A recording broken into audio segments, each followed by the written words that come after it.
pourrais plus m'habituer à un autre endroit. J'ai vu à la télé, au journal télévisé, l'armée française évacuer des Français de Côte d'Ivoire. J'ai vu un petit peu quelque chose qui a donné naissance à ce film, au fond. Parallèlement, il y avait cette envie que j'avais de rencontrer Marie Ndiaye. Et donc je lui ai proposé, parce que elle savait que... Enfin, on avait échangé des lettres, voilà. Et donc je lui ai... Je crois que toutes les deux, on s'est dit que si on s'entendait bien, ça irait. Depuis le début, en lisant les livres de Marie, je ressens profondément des... Je comprends tellement bien ce qu'elle décrit, ce qu'elle écrit, ce qu'elle dit, que quand j'ai commencé à travailler avec elle, j'étais pleinement avec elle. J'ai du travail à proposer, il faut finir la récolte de café. C'est tranquille chez moi, il n'y a jamais eu d'ennui. Hein. Pour entrer dans un scénario, il faut l'aborder de 1000 parts, de 1000 côtés. Et la meilleure manière, c'est de parler de choses qu'on connaît en commun, l'une et l'autre. Alors par exemple, c'est des livres. Donc par exemple, Marie vivant au bord de la Garonne, il y avait des grands hangars en bois pour sécher le tabac. Donc je lui disais, c'est drôle. Et elle était sur une zone inondable. Et je lui disais, c'est drôle, on dirait le Mississippi chez toi. Et du coup, ça nous a amené à parler de certains romans de Faulkner qu'on aimait beaucoup. Ou peut-être on avait des passerelles. Après, on a parlé des romans d'un écrivain congolais qui s'appelle Sony Laboutansi.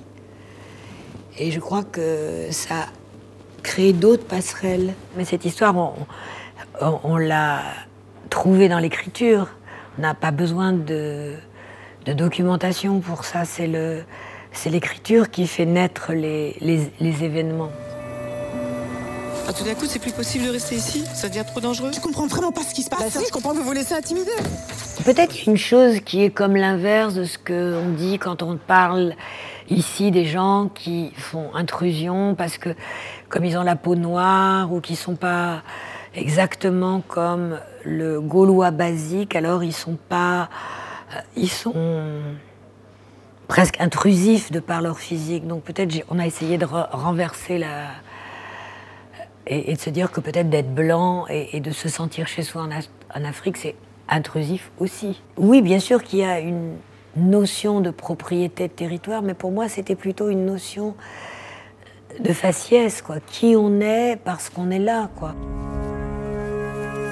Hey! Isabelle, elle avait la légèreté d'un personnage de dessin animé, mais c'est une personne humaine, c'est-à-dire qu'elle n'est pas en aplat, elle est multidimensionnelle, quoi. Par moments, elle est très grande et très forte, par moments, elle est très menue et fragile. Donc pour moi, le travail avec Isabelle, c'était comme... à la fois, je ne l'avais jamais fait avant, mais c'est comme si on l'avait toujours fait, au fond. J'ai eu la sensation, dès le premier jour de tournage, que tout était normal, que c'était là. Et peut-être parce que je l'avais tellement intériorisé à l'avance, espéré ou imaginé, que j'avais l'impression que c'était... Il y avait une forme de compagnonnage déjà. Peut-être, moi, je pensais aussi que ce film, il allait fonctionner un peu sur le mental de Maria, sur sa pensée un peu en boucle. Donc je pensais que parfois, elle pouvait imaginer quelque chose, pas forcément que ce soit tout à fait réel ou réaliste, ou fonctionner comme sur un souvenir, une évocation, plus que comme vraiment de la magie pure. Mais comme